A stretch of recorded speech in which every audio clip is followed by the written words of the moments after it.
Ebusafo ebraso say Efisem a ya bobo ano no ye de ebro ewo the ultimate sports issue ena anopai na sense ene eye ukwada na eye 4 June 2025 ye Efisem na se edi efi eye boxing na fe ya hwede ekoso ewo ho orani din ade Mohammed Ami Lamte eye director of communication ede ma Ghana Boxing Authority na enra ewo sports nights no wodin sembebiri ene tudwa emra woni Kobe Stone etina sino na ninsima waka ni nyane se nyamianu nukrene sambaka ya enche ena Nigerian boxer ni jadi Gabriel Oluwa Segu na se abrante ene Ghana ni di se abrante ni jadi John eye Mbanungu ebesi akan meche boxing eye mpono about a course e bukum boxing arena na boxing ni mu a ena Nigeria ni oto anananum e won siedo ma committee kwa no ye seti ewom na no na ura ni jadi Mohammed Amin Lamte di atudwa se nyamianu nukrene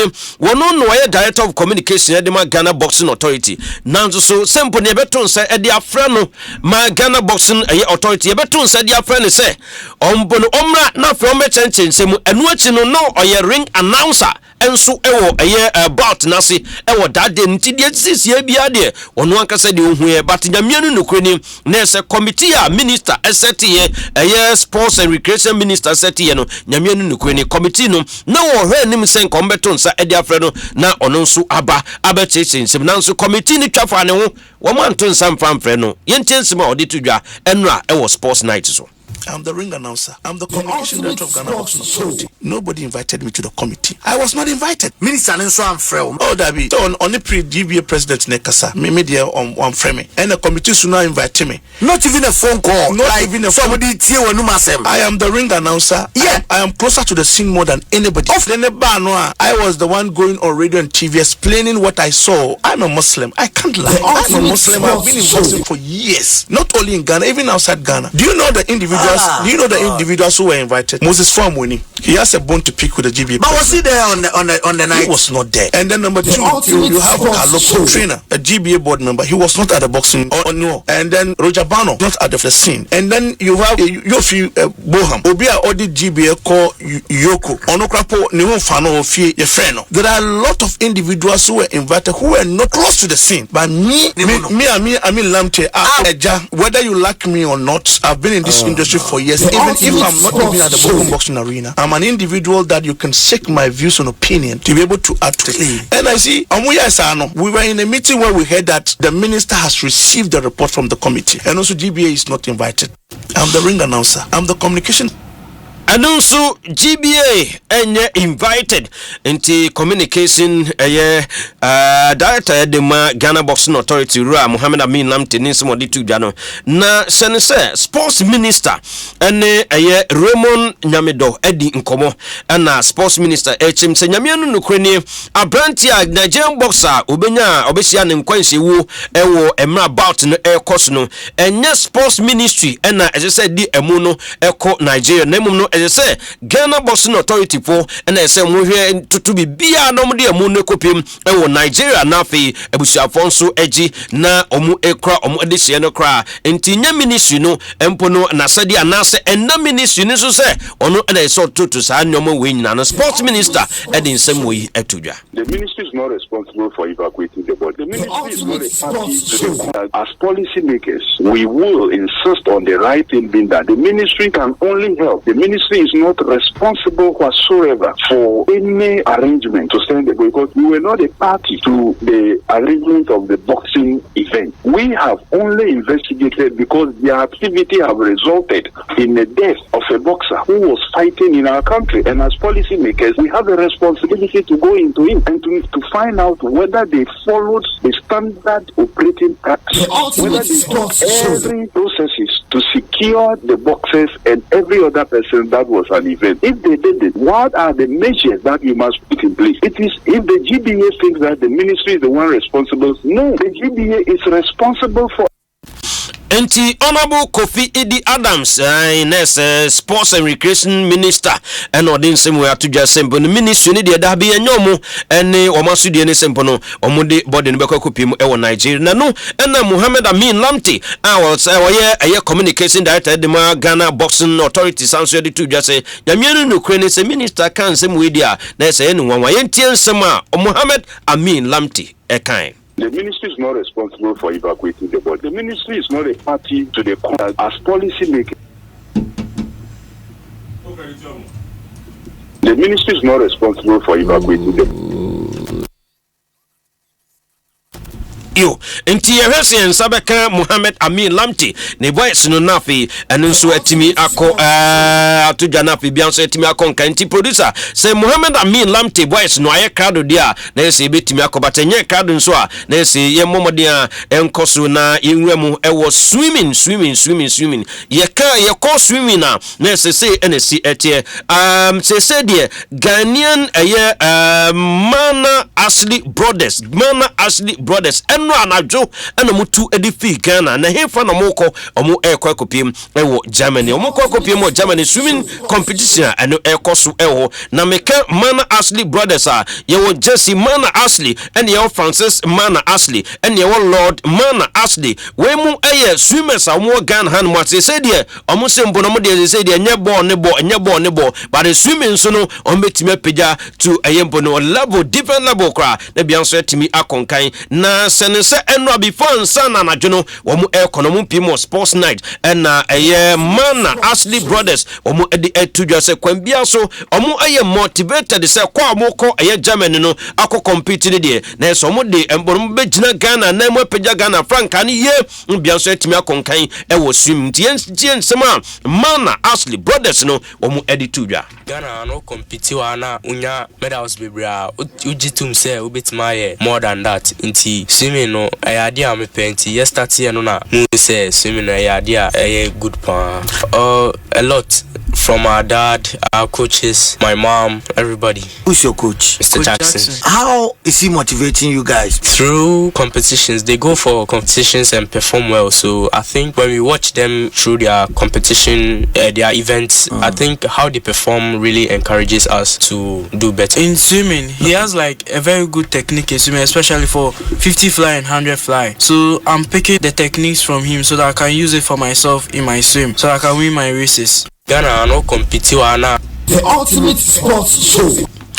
Enti ene Mana Ashley Brothers and omode nsema tudwa Jesse Francis na fe Lord ene nsema odi tudwa ewo sports night so enti eno nso eno no yemfri swimming na fe yenwemu ewo football ne football dia eno Women's African Cup of Nations nyankobon ya aduma na se 2024 na se baso na nso 2025 ena betimi atudwa ewo Morocco memu na no ena nam se yebekọ competitive Black Queens of Ghana egusua ahusese so nkokora so far yabon 9 matches na 9 matches ayabon no Ghana ewini baako pe 2 aye draw na fensia ne de na se lose and akọ ede eche Ghana enra ye ne eye Cote d'Ivoire fonso emma omunso ene omugina omunaso ekokosi akan ne bi ebo anyankofa akansi ewo Felix Fofo Buanye Sports Stadium no enso ewo Cote d'Ivoire omuche Ghana ka baako a yentimi antintia no nso Kim Last enra no wo said ntwobiem eni se de wo hwe afene match awodo ayabon no na se ntwona na yedia ntwona na yedia ewo man so wo ebo no enso aso afe yenwura mu kakra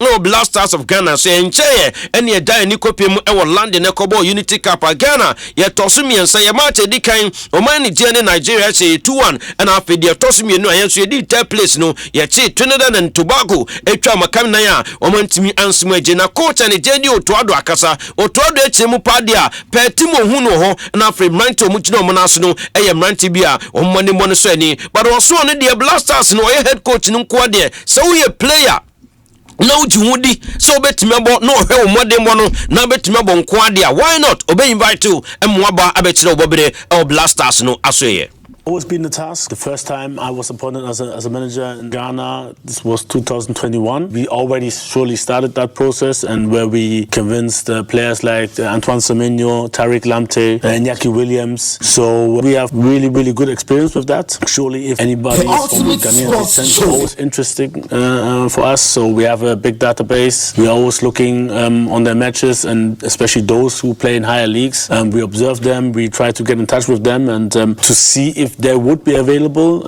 in case we will need them. And luckily we already found good ones, but we were surely still looking. And I think the more successful we are, we have to be honest, the more successful we are, interesting we also are for the players.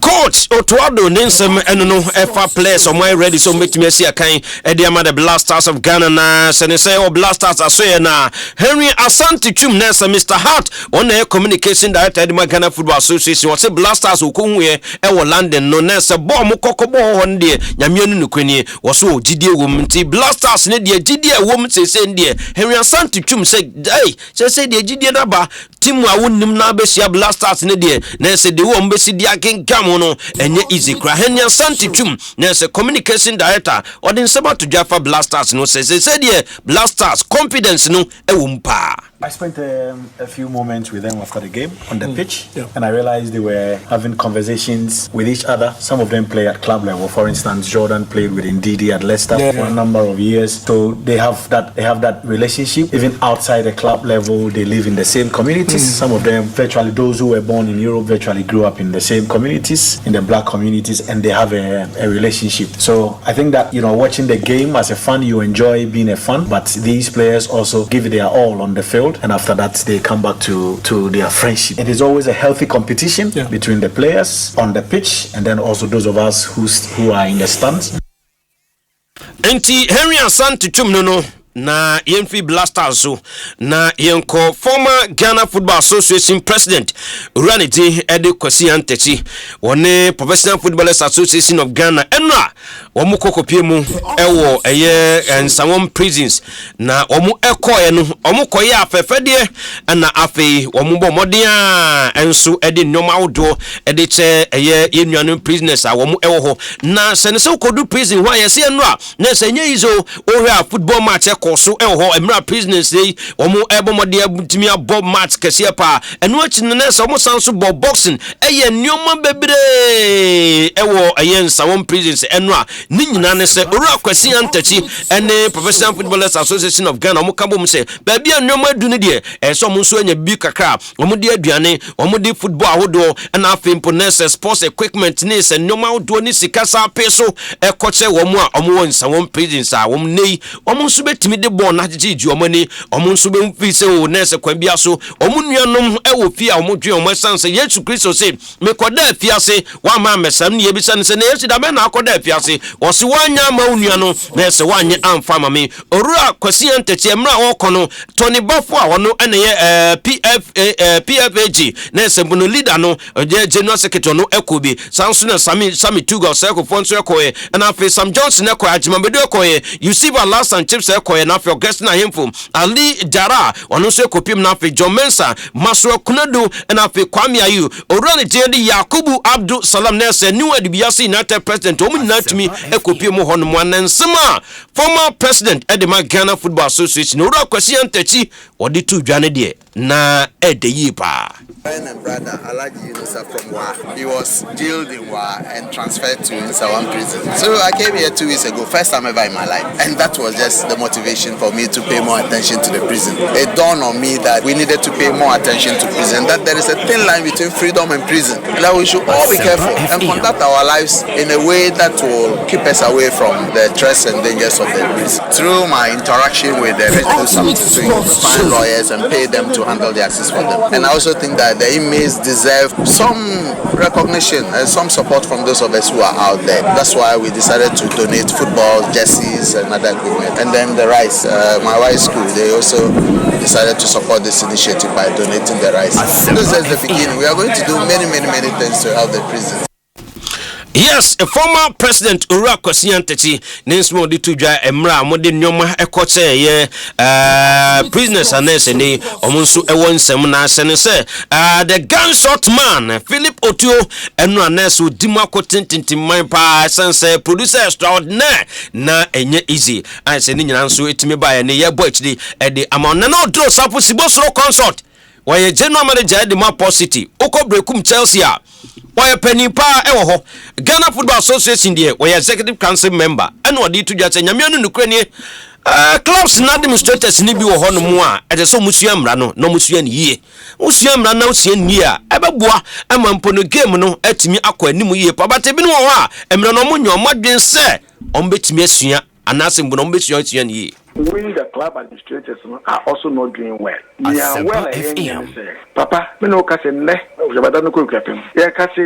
regulation, the laws of the game, it keeps changes every now and then. What is the penalty? What is an offside? What is indirect free kick? Only now change it daily. And people are still looking at the old version of the regulations that we minimum and now the football. And to the referee, penalty, referee, penalty. The hand was not in the situation.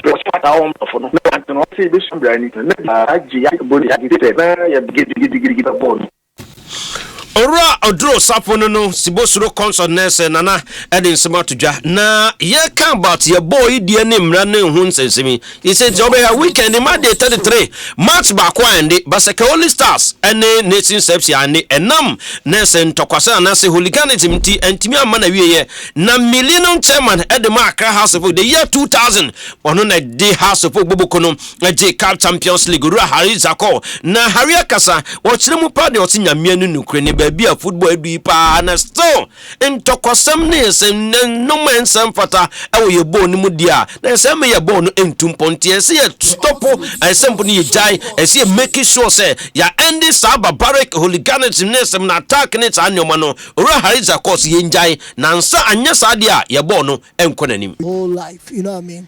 And you cannot enter the whole. If you attack a left, you can be banned for your whole life. You know what I mean? And you cannot enter the stadium in your life again. I hope this thing will not happen again. We are learning a lot. You know, we are in Africa. Everything we do, we learn. It's not like the European countries. You cannot enter the field even to go and misbehave. You understand? So let's keep our fingers crossed, and we should learn from all those things. Okay, enti we ene ensema urane tia de Hariza Konso na so wode atodwa ensensem ne nyina no agya mfensi anafe yenkoto aso e wadom 106.3 sports morning show me share the ultimate sports morning show na Asempa 94.7 FM ensemne doso but the mfensi nafe Dennis Asamoah aka Alatula emeto aso emfa emamo